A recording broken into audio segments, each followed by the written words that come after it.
The documentaries, fictional stories, and poems on this channel contain mature themes including psychological horror, violence, death, self-harm, mental health crises, and other disturbing subject matter. If you're sensitive to dark content, this may not be for you. Listener discretion is strongly advised.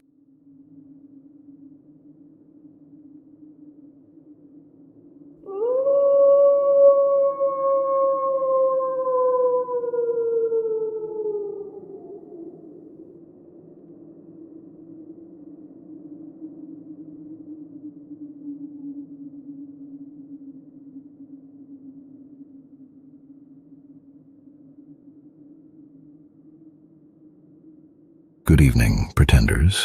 I am the Howlerist. In this episode, I'm going to show you how every untruth you've ever told has been quietly rewiring your brain. How deception is not just a habit, it's a disease.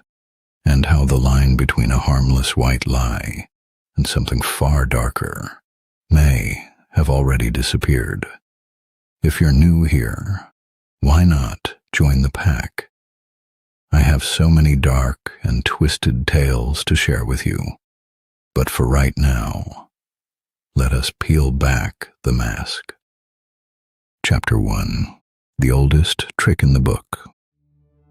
Before you were born, before your species walked upright, before the first word was ever spoken, there was deception. It is older than language, older than thought. It is woven into the fabric of life itself, as natural as breathing, as ancient as hunger. In the depths of the ocean, the anglerfish dangles a fleshy lure from its skull, a wriggling imitation of a worm, tempting smaller fish to swim directly into its jaws. It offers a promise of food. It delivers death. In the warm shallows of the Aegean Sea, the male cuttlefish, a creature with no spine, no bones, and no conscience, splits itself in two. One side of its body displays the bright courtship colors of a confident male to the female beside it. The other side, the side facing a rival, mimics the patterns of a female. It deceives the competition into ignoring it entirely. Two truths broadcast simultaneously, and both of them lies. In the forests of southern Africa, the fork-tailed drongo, a small, unremarkable bird, has learned to mimic the alarm calls of other species.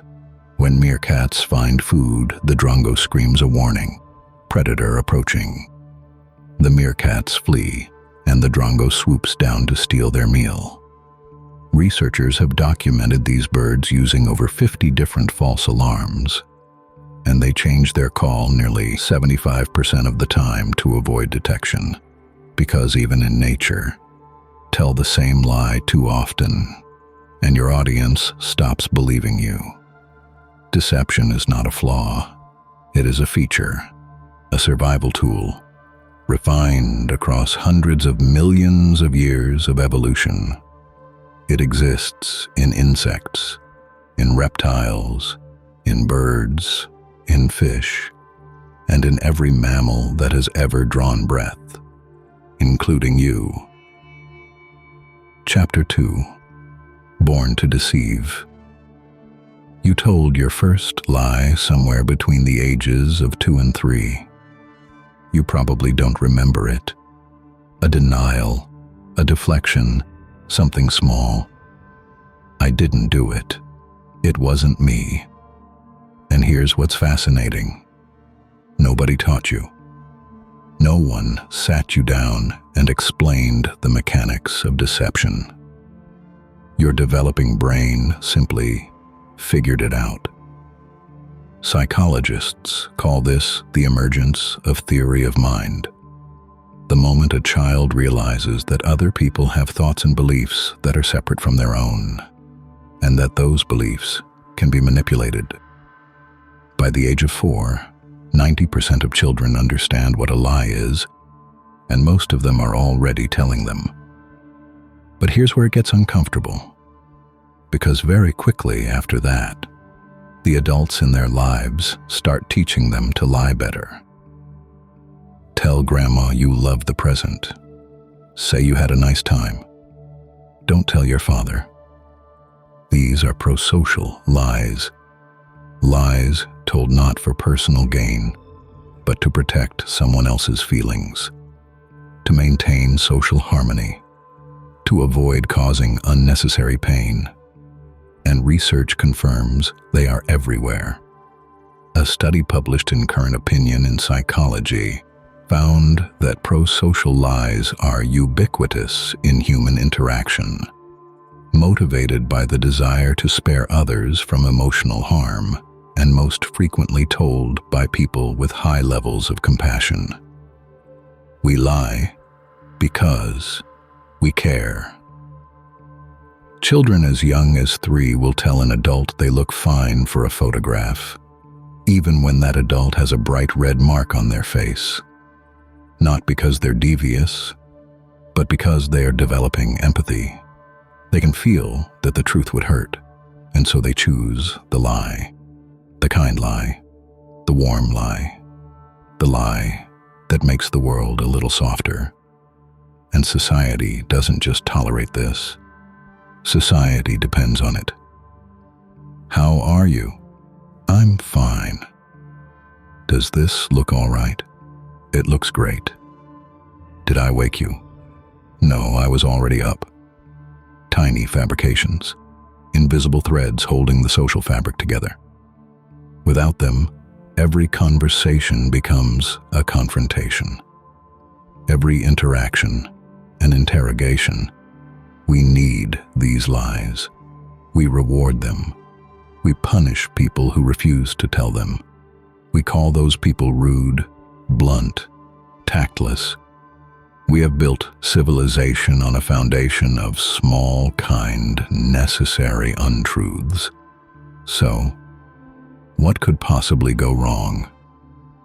Chapter 3: The Slippery Slope. In 2016, a team of neuroscientists at University College London published a study in the journal Nature Neuroscience that changed the way we understand dishonesty. And the findings were disturbing. They placed 80 volunteers inside MRI scanners and gave them a simple task: estimate the number of coins in a jar, then relay that estimate to a partner. In some scenarios, lying, exaggerating the number, would benefit the volunteer financially at their partner's expense.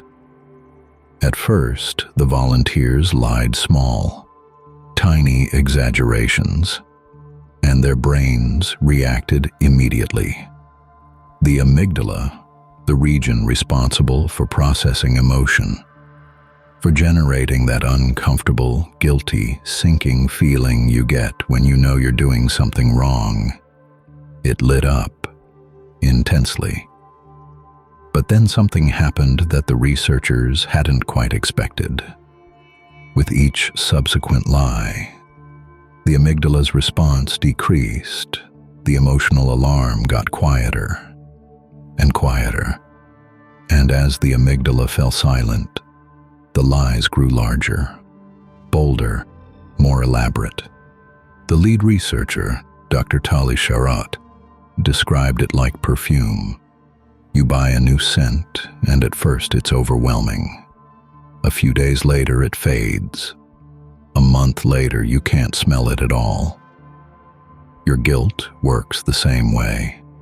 The study found that the degree of amygdala reduction after one lie directly predicted the size of the next lie. Your brain isn't just passively allowing dishonesty. It is actively adapting to it, recalibrating, removing the emotional barriers that would normally keep you honest. And here is the part that should unsettle every single person listening to this. The researchers noted that the amygdala does not appear to distinguish between types of lies. A lie told to protect someone's feelings, A lie told for personal gain. A lie told out of habit.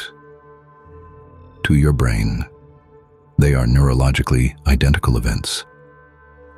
The emotional dampening occurs regardless of intent, which means every kind lie you've ever told, every "I'm fine" and "you look great" and "no, it doesn't bother me," has been quietly, incrementally training your brain to lie more easily. The prosocial lie and the selfish lie travel the same neural pathway, and your amygdala cannot tell the difference. Chapter 4. When the brakes fail. There is a word for what happens when this process runs away from you, when the dampening goes too far, when the brakes fail entirely. The clinical term is pseudologia fantastica, pathological lying. It was first identified in 1891 by a German psychiatrist named Anton Delbruck, and for over a century, it has resisted easy classification.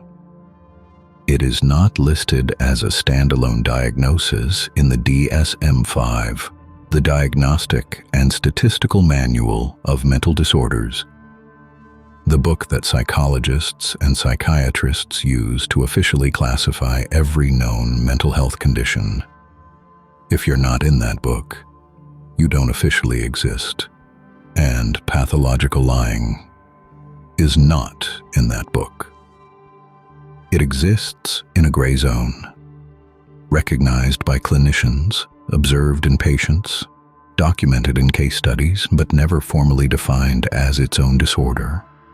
Until recently, a study published in Psychiatric Research and Clinical Practice recruited over 800 people and found that pathological lying affects somewhere between 8 and 13% of the population. That's potentially 1 in every 8 people. And the characteristics were consistent. Pathological liars reported that their lying was compulsive, that it was out of their control, that their lies grew from an initial lie, each deception building upon the last, creating elaborate architectures of falsehood that became increasingly difficult to dismantle. And here is what separates them from you, or at least what you hope separates them from you. Pathological liars reported that their lying reduced their anxiety. It felt good, not in a villainous, scheming way, in a quiet, neurochemical way. The dopamine system, the brain's reward circuitry, reinforced the behavior. Successfully deceiving someone produced a small chemical reward, which made the brain more likely to seek that reward again. It is, in every measurable sense, an addiction. The first lie is the hardest. It comes with guilt, with physical discomfort, elevated heart rate, increased cortisol, perspiration. Your body is screaming at you to stop. But if you don't stop, if you push through that discomfort and tell another and another, the screaming fades, the guilt dissolves, and in its place, a quiet competence settles in. You become skilled, practiced. As Dr. Sharot's research concluded, practice makes you a better liar. Chapter 5, where it begins. And perhaps the most frightening thing about all of this is where it begins. Not in criminals, not in con artists, not in courtrooms or interrogation rooms. It begins in childhood, in a bedroom, in a kitchen, in a conversation with a parent about something so small that no one even remembers it happened. Pathological lying typically begins in adolescence, before adulthood. It starts with something insignificant, a white lie, a minor fabrication to avoid a consequence that, in hindsight, wouldn't have mattered at all. But the brain remembers, the amygdala dulls, the dopamine fires, and the architecture begins to build. One study found that 60% of adults cannot have a 10-minute conversation without telling at least one lie. Most of those lies are harmless. Most of them are forgotten before they're even finished being spoken, but they all leave a mark. A tiny, invisible recalibration in the brain that says, "This is acceptable. This is easy. This is who you are now." Chapter 6. The Line You Never Saw. Lying is not a choice you make once. It is a direction you travel. And the unsettling truth, the real horror, is that nobody ever knows exactly when they crossed the line, when the white lie became a gray lie, when the gray lie became something darker, because the system that would have warned you, the emotional alarm that would have made you stop and think and reconsider, went quiet a long time ago. You just didn't notice, because that's how adaptation works. Now, let me tell you a story about a young person who told a little white lie, a very slight untruth, and the direction it took them. The white lie. It was just a little white lie, a very slight untruth.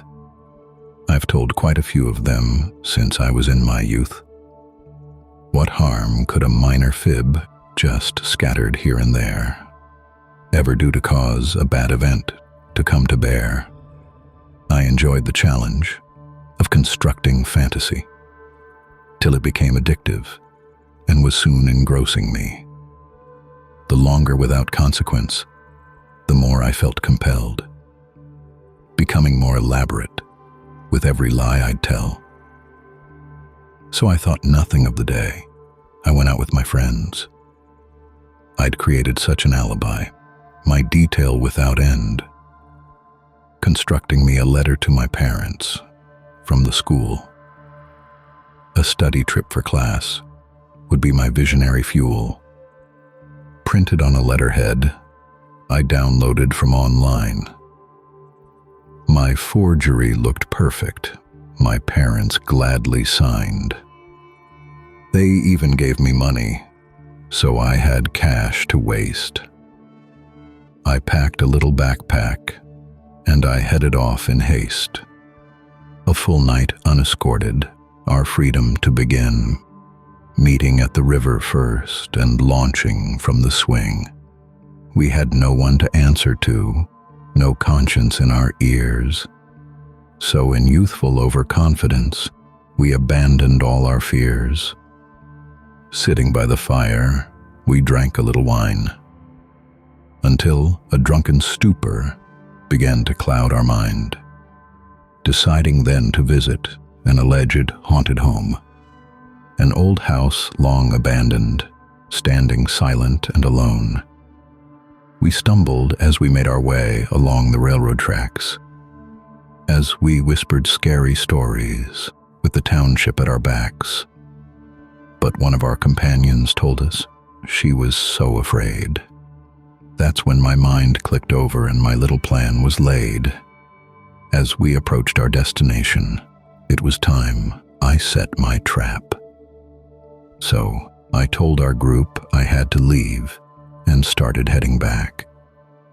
"You're crazy," they all shouted. "You're leaving all the fun." But I answered it was time to go. My partying was done. When they had lost sight of me, I stopped and turned around.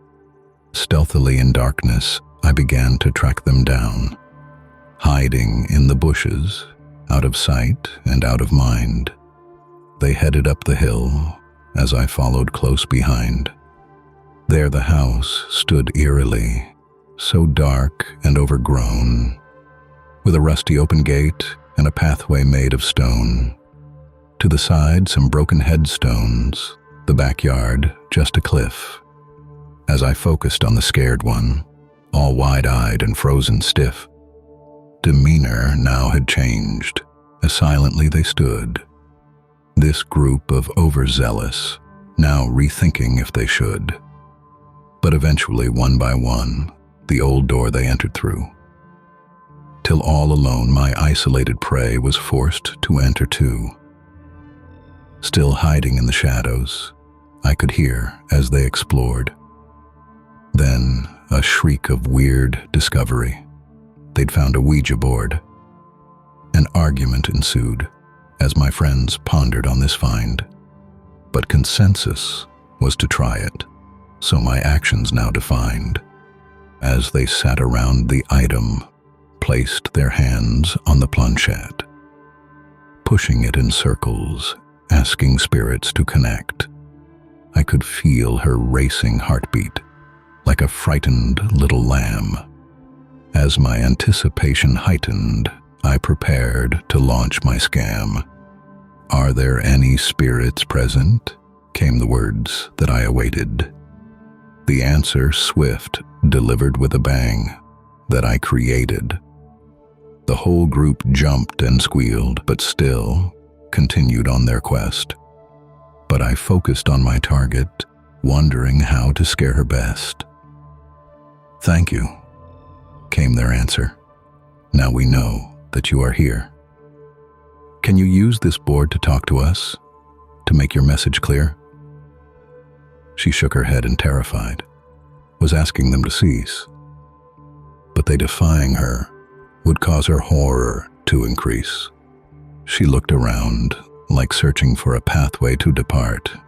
She was pallid with uneasiness. It was time my ploy should start. As I readied for my spectacle, excitement made me warm. They asked, "Could you give a sign, or even better, show your form?"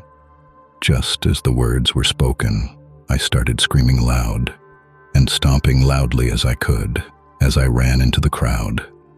The sight of me from out of darkness at first caused utter fear, but they settled into laughter as my ambush now was clear. As I looked around their faces, though, my arrogance waned soon, when I realized my victim was no longer in the room. Without her reaction, no reward did I incur.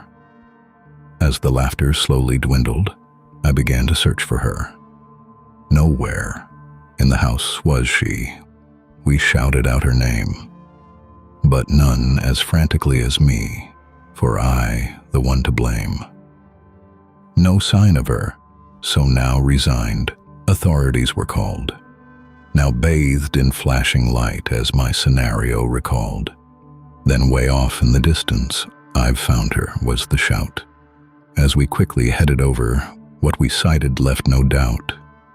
Already scared, my clowning round had terrified her so that she blindly had to flee, unaware of where to go. At the bottom of the cliff, a broken body, bent and still. My intention was just horseplay. It was never meant to kill.